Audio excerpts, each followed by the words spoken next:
Hello दोस्तों, यदि किसी व्यक्ति को जन्मजात हार्ट की विकृति है यानी कंजेनाइटल हार्ट डिजीज है तो ठंड के मौसम में ऐसे व्यक्ति को क्या विशेष बातों का ध्यान रखने की आवश्यकता है। आज इस पर बात करेंगे। कंजेनाइटल हार्ट डिजीज यानी हार्ट से रिलेटेड कोई भी बर्थ डिफेक्ट जो कि व्यक्ति को जन्म के टाइम होता है। ये बहुत सारे तरीके का हो सकता है। ज़्यादातर लोगों को में अलग अलग तरह के होल्स या अलग अलग तरह के वैल्वुलर वैस्कुलर प्रॉब्लम्स हो सकते हैं। अलग अलग तरह के प्रॉब्लम्स की अलग अलग रिक्वायरमेंट्स हो सकती हैं। आज एक जनरल डिस्कशन करेंगे ठंड के टाइम इस तरह के पेशेंट्स में कुछ स्पेसिफिक प्रिकॉशंस क्या उनको रखने चाहिए और क्या जनरल चीज़ों को उनको ध्यान रखना चाहिए as a heart patient. Topic पर जाने से पहले जो लोग हमारे चैनल पर नए हैं उन्हें रिक्वेस्ट करूंगा कि चैनल को सब्सक्राइब करें, वीडियोस को लाइक करें, शेयर करें, फॉलो करें, कमेंट करें, पूरा देखें। टॉपिक इंपॉर्टेंट है, आपको किसी भी और चैनल पर नहीं मिलेगा, इसे अंत तक देखिएगा। चलिए शुरू करते हैं इंपॉर्टेंट वीडियो। सबसे पहले ठंड के टाइम आपको खुद को प्रोटेक्ट करने की ज़रूरत है। वार्म और गर्म कपड़े आपको अलग अलग लेयर्स में पहनने की आवश्यकता है। हैट्स है, स्कार्फ्स है, ग्लव्स है, इंसुलेटेड शूज़ है, ये सारी चीज़ें पहनिए क्योंकि ज़्यादातर कंजेनाइटल हार्ट डिजीज वाले पेशेंट्स की ओवरऑल इम्यूनिटी कॉम्प्रोमाइज़ होती है। अलग अलग तरह की उनको प्रॉब्लम्स हो सकती है। अगर इस तरह के पेशेंट ज़्यादा ड्यूरेशन तक या ज़्यादा तीव्र ठंड को अपनी बॉडी को एक्सपोज करते हैं तो उनको ज़्यादा प्रॉब्लम्स आ सकती है। उनकी बॉडी की इम्यूनिटी कम होने की वजह से तरह तरह के इन्फेक्शन हो सकते हैं और इस इन्फेक्शन को बॉडी झेल पाए ऐसा मुश्किल हो सकता है उनके लिए, क्योंकि इस तरह के पेशेंट में अक्सर हार्ट की कंडीशन कॉम्प्रोमाइज़ होती है और जब कभी कोई सीरियस इन्फेक्शन होता है तो बॉडी इसको ना बर्दाश्त कर पाए, व्यक्ति की जान का खतरा हो जाए, ऐसे काफ़ी चांसेस हो जाते हैं। तो इसीलिए आपकी बॉडी को रेगुलरली अच्छी तरह से प्रोटेक्ट करने की आपको ज़रूरत है। ठंड के टाइम अगर आपको बॉडी प्रॉपरली कवर्ड नहीं है, प्रोटेक्टेड नहीं है, तो अलग अलग तरह की बीमारियाँ हो सकती है। इसके अलावा लंबे समय तक अपनी बॉडी को ठंड से एक्सपोज ना करें। बहुत ज़्यादा ड्यूरेशन तक और बहुत एक्सट्रीम ठंड तक अगर आपकी बॉडी एक्सपोज है, खासकर फ्रीजिंग टेम्परेचर्स में, तो ये आपकी बॉडी के लिए नुकसानदायक हो सकता है। ये बॉडी के लिए एक एक्स्ट्रा वर्कलोड क्रिएट कर सकता है क्योंकि ठंड की वजह से बॉडी की नलियों में सिकुड़न होती है, वैसोकंस्ट्रिक्शन होता है, जिसकी वजह से हार्ट के डायनेमिक्स चेंज हो सकते हैं। हार्ट का जो ब्लड प्रेशर का वेरिएशन है, हार्ट के ब्लड सर्कुलेशन है, उसमें वेरिएशन आ सकते हैं। एक तरफ से दूसरी तरफ ब्लड की जो मिक्सिंग हो रही है उसमें वेरिएशन आ सकते हैं और ये आपकी हेल्थ को बिगाड़ सकता है। इसीलिए ये पेशेंट्स को ध्यान रखने की आवश्यकता है कि बहुत ज़्यादा ठंड का एक्सपोजर आपकी मेटाबॉलिक हेल्थ को और ओवरऑल आपकी हार्ट की पंपिंग क्षमता, ये सारी चीज़ों को सिग्निफिकेंटली इफेक्ट कर सकता है। ब्लड प्रेशर को वेरिएशन कर सकता है, ब्लड की कितनी मिक्सिंग हो रही है उसको वेरिएशन कर सकता है। इसलिए इस पर थोड़ा विशेष फोकस करें तो ज़्यादा अच्छा है। इसके अलावा आपको ठंड के टाइम फ्लू और निमोनिया के लिए वैक्सीनेशन की ज़रूरत है, इसको अप टू डेट रखिए। जैसा कि मैंने कहा, ठंड के टाइम लोगों की इम्यूनिटी कॉम्प्रोमाइज़ हो सकती है और हार्ट के पेशेंट जिनको जन्मजात हार्ट की प्रॉब्लम होती है उनकी इम्यूनिटी कॉम्प्रोमाइज़ होने का चांस ज़्यादा है और ऐसे लोगों में यदि वैक्सीनेशन प्रॉपर नहीं होते तो ऐसे लोग को हार्ट का प्रॉब्लम हो सकता है। इसके अलावा रेगुलरली अपने हाथों को साफ करिए और जिस तरह के लोगों को अगर इन्फेक्शन का होने का चांस है, किसी व्यक्ति को अगर आपको पता है कि उसको इन्फेक्शन है या वो ऐसे इन्फेक्शन से पीड़ित है जो आपको स्प्रेड कर सकता है, तो उससे दूर रहिए क्योंकि वो व्यक्ति का इन्फेक्शन अगर आपको स्प्रेड कर जाता है तो भले उसकी बॉडी में वो डेंजरस हो या ना हो, वो आपकी बॉडी में ज़्यादा डेंजरस हो सकता है, जानलेवा भी हो सकता है। इसलिए आपको अपनी बॉडी को प्रोटेक्ट करना ज़रूरी है। मास्क का प्रयोग करिए। यदि आपको किसी ऐसे व्यक्ति के संपर्क में आना है जिसको कोई रेस्पिरेटरी इन्फेक्शन है तो मास्क का प्रयोग करिए ताकि वो इन्फेक्शन आपको ना लग जाए, और यदि लग जा रहा है ऐसा इन्फेक्शन तो अपने आप को प्रोटेक्ट करिए। ठंड के टाइम अलग अलग तरह की खांसी, बुखार, जुकाम, ये सब इन्फेक्शन होने का चांस ज़्यादा रहता है, जिसकी वजह से सांस फूलने का, घबराहट, बेचैनी होने का और हार्ट की प्रॉब्लम्स होने का चांस बढ़ जाता है। तो अपने आप को उस तरह के इन्फेक्शन से प्रोटेक्ट करिए और जल्दी उसको ट्रीट करिए यदि हो जा रहा है। इन्फेक्शन के पूरे शरीर में फैलने का और आपकी हालत बिगाड़ने का वेट मत करिए क्योंकि जब कभी ऐसा होता है उसके बाद फिर संभलने का अक्सर मौका नहीं मिलता है, इसलिए उसको अपनी हालत बिगाड़ने का मौका ना दिए। इसके अलावा अपनी फिजिकल एक्टिविटी को मैनेज करिए।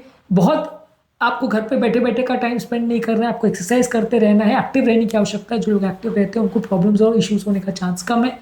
कोई भी एक्टिविटी करने से पहले अपनी बॉडी को थोड़ा गर्म होने का चांस दीजिए, बॉडी को कूल डाउन होने का चांस दीजिए। बहुत ज़्यादा ठंडी बॉडी के साथ यदि आप एक्सरसाइज करते हैं तो कई बार जोड़ों में अकड़न होने का प्रॉब्लम्स, स्टिफनेस से रिलेटेड इंजरीज होने का चांस और हार्ट के लिए भी हीमोडायनामिक बर्डन होने का चांस बढ़ सकता है। इसलिए कोई भी एक्सरसाइज करने से पहले एटलीस्ट 10 मिनट बॉडी को गर्म होने का टाइम दे, वार्मिंग अप का टाइम दे, फिर उसके बाद एक्सरसाइज करें तो ज़्यादा अच्छा है।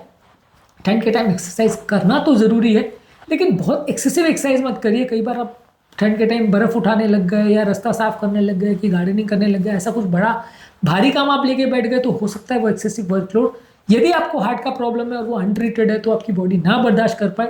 इसलिए आपके लिए ज़रूरी है कि एक्स्ट्रा वर्कलोड जो आपकी बॉडी को सडनली मिल रहा है वो ऐसा नहीं हो कि बहुत एक्सट्रीम लेवल पर पहुंच जाए और सडनली बॉडी कोलैप्स हो जाए। आपको कोशिश ये करनी है कि एक्स्ट्रा वर्कलोड को प्रॉपरली मैनेज करें और धीरे धीरे करके काम करें। मान लीजिए आपको पूरे गार्डन की सफाई करनी है, कि बर्फ़ हटाना है, कि कोई भारी काम करना है, तो उसको कुछ दिनों में डिस्ट्रीब्यूट करके करें तो ज़्यादा अच्छा है। एक दिन में बहुत हेवी काम से खुद को ओवरबर्डन ना करें। शायद आपकी बॉडी, अगर आपको सीवियर हार्ट का प्रॉब्लम है तो शायद टॉलरेट ना कर पाए।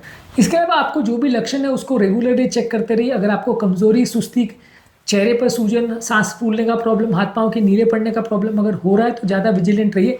ये प्रॉब्लम्स ठंड के टाइम हेमोडायनेमिक चेंज होने की वजह से ज़्यादा देखने को मिल सकती है, तो ज़्यादा सावधानी रखिए और रेगुलरली अपने सैचुरेशन को भी चेक करते रहिए। कई बार कंजाइटल हार्ट डिजीज की पेशेंट्स ठंड के टाइम उनका ऑक्सीजन सैचुरेशन ड्रॉप हो सकता है और आपको पता ना चले, ऐसा हो सकता है। इसलिए रेगुलर अपना सैचुरेशन, अपना बीपी, पल्स चेक करते रहिए। और यदि आपको कुछ सिग्निफिकेंट प्रॉब्लम डाउट हो रही है तो अपने डॉक्टर को, अपने कार्डियोलॉजिस्ट को कंसल्ट करिए। इसमें आपका सेफ्टी रहेगा और आपको प्रॉब्लम्स होने का चांस कम रहेगा। इसके अलावा पानी ज़्यादा मात्रा में पीजिए। यदि आपकी बॉडी डिहाइड्रेटेड है तो आपको कोशिश करनी कि ज़्यादा मात्रा में पानी पीजिए। अगर पानी की प्यास नहीं भी लग रहा है तो भी पानी पीजिए। ठंड के टाइम क्लॉटिंग टेंडेंसीज बढ़ जाती है, बॉडी का ब्लड थोड़ा थिक हो जाता है। इस सारे पेशेंट्स को ज़्यादा पानी पीने से फ़ायदा मिलता है। इसके अलावा एक बैलेंस्ड और संतुलित आहार जिसमें फल सब्जियां ज़्यादा हो और लो फैट डेयरी प्रोडक्ट्स हो, लीन प्रोटीन्स हो, होल ग्रेन ज़्यादा हो, इनको ज़्यादा मात्रा में लीजिए। ये सारी चीज़ें आपकी बॉडी में पानी भरने से बचाएगी और अलग अलग तरह की इन्फेक्शन और इश्यूज से आपको प्रोटेक्ट करेगी।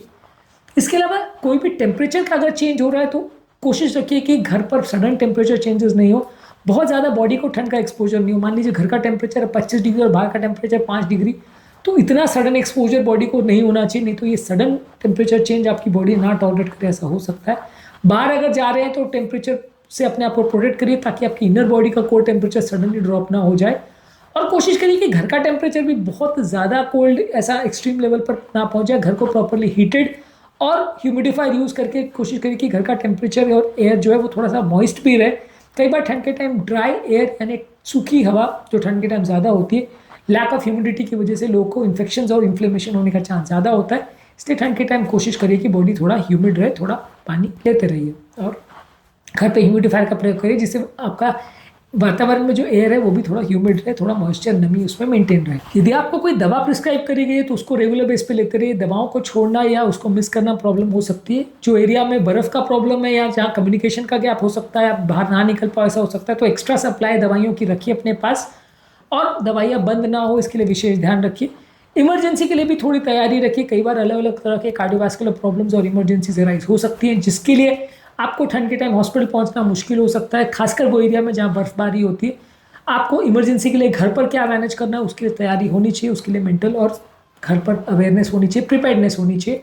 और मेडिकल डिवाइसेस जैसे ऑक्सीजन सप्लाई करने के लिए या पल्स मॉनिटर करने के लिए या ग्लूकोज वगैरह चेक करने के लिए, ये सारी चीज़ें जो बेसिक घर पर अवेलेबल हो सकती है वो सारी चीज़ें घर पर रखिए ताकि अगर आपको सिग्निफिकेंट कोई प्रॉब्लम हो रही है तो वो सारी चीज़ें घर पर मैनेज हो सके। आपका बीपी, पल्स, आपका शुगर, आपका ओवरऑल बेसिक पैरामीटर घर पर वैलिड हो सके ताकि अगर कुछ प्रॉब्लम हो तो आप उसको जल्दी ट्रीटमेंट स्टार्ट कर सको। एटलीस्ट आपको पता चल जाए कि कुछ प्रॉब्लम हो रही है। ठंड के टाइम लोगों को साइकोलॉजिकल प्रॉब्लम भी ज़्यादा होती है। ठंड के टाइम डिप्रेशन और एंग्जाइटी भी ज़्यादा होता है।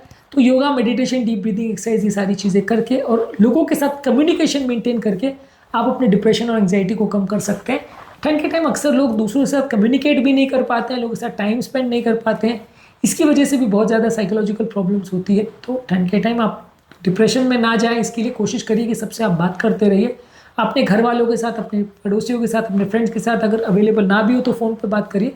ये कम्युनिकेशन मेंटेन करने से आपका साइकोलॉजिकल प्रेशर कम हो जाता है, मेंटल स्ट्रेस कम हो जाता है और अलग अलग तरह की साइकोलॉजिकल प्रॉब्लम जो ठंड के टाइम ज़्यादा देखने को मिलती है उसको कंट्रोल करने में मदद मिलेगी। तो आज के टॉपिक में हमने बात करी कि यदि किसी व्यक्ति को जन्मजात हार्ट की प्रॉब्लम है यानी कंजेनिटल हार्ट डिजीज़ है तो वैसे व्यक्ति को विंटर के टाइम यानी ठंड के टाइम क्या क्या चीज़ों पर विशेष ध्यान देने की ज़रूरत है, क्या क्या चीज़ों पर मॉनिटर करना उनके लिए ज़रूरी है, इन चीज़ों पर हमने बात करी। उम्मीद करूँगा कि आज के टॉपिक में कुछ नई बातें जानने को मिली होगी। जो लोग हमारे चैनल पर नए हैं उन्हें रिक्वेस्ट करूँगा कि चैनल को सब्सक्राइब करें, वीडियोज़ को लाइक करें, शेयर करें, फॉलो करें, कमेंट करें, पूरा देखें।